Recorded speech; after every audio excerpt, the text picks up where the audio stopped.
नमस्कार, स्वागत है आपका विंध्य भारत में। मैं आपके साथ साक्षी गुप्ता। आइए बढ़ते हैं खबरों की। अगर आप भारतीय हैं तो भारतीय रसोई में हींग तो जरूर मिलेगी, ये आपको पता होगा।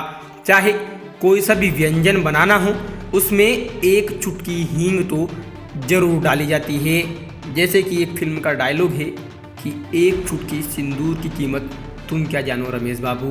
कुछ इसी तरह भारतीयों के लिए भी हींग का वैसा ही महत्व है। लेकिन क्या आपको इसके इतिहास के बारे में पता है? वैसे तो यह अफगानिस्तान, ईरान और उज्बेकिस्तान का मूल जंगली सौंफ का पौधा है। इसकी जड़ों से प्राप्त राल का उपयोग भारतीय खाना पकाने में किया जाता है। आमतौर पर लोग इसके पाउडर को आटे में डालकर गूंथते हैं ताकि पेट की समस्या ना हो। अगर गलती से हींग आपके हाथों में लग जाए तो यह देर तक स्मेल करती रहती है, चाहे आप उन्हें कितनी ही बार धो लें। बिना मिलावट वाली हींग की एक चुटकी अपनी जीभ पर लगाएं, आपकी जीभ पर जलन शुरू हो जाएगी। अगर आप पुरानी दिल्ली के खारी बावली बाजार में गए होंगे तो आपने देखा होगा कि हींग अन्य सभी मसालों की सुगंध को भी दबा देती है।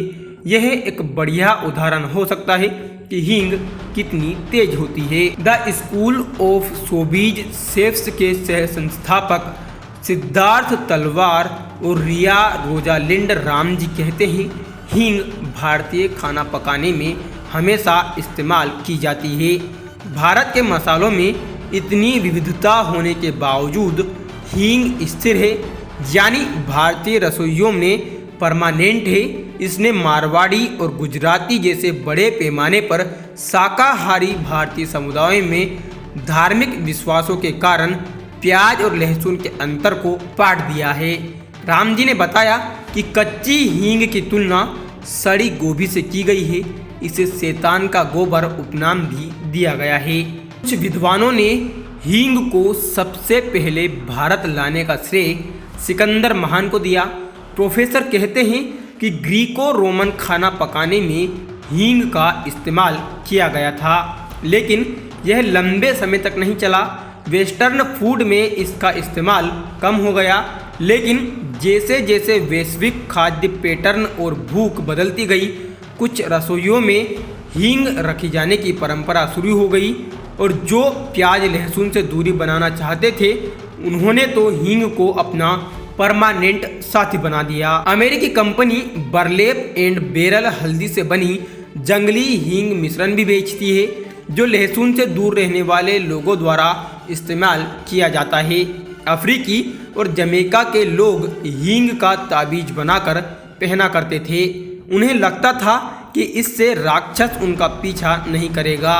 1918 में अमेरिका में कुछ लोगों ने स्पेनिश फ्लू से बचने के लिए हींग युक्त पाउच या बैग पहना शुरू किया था। इन दिनों खेती में कीटनाशक के रूप में इसका भी उपयोग किया जाता था। दुनिया का सबसे बड़ा हींग उपभोक्ता भारत ही है, लेकिन आज तक इस देश में कभी हींग नहीं उगाई गई। लगभग 2 साल पहले हिमालय क्षेत्र के ठंडे रेगिस्तानी हिस्से में किसानों ने घोषणा की कि वे अपने स्वयं के लिए हींग की खेती करेंगे। हींग उगाने की प्रक्रिया धीमी हो सकती है। अगर भारत अपनी खुद की खेती करने का प्रबंधन करता है तो इसका मतलब हो सकता है कि हर साल लगभग $100 मिलियन की बचत होगी। फिलहाल के लिए इतना ही। खबरों का सिलसिला लगातार जारी है, बने रहिए हमारे साथ। नमस्कार।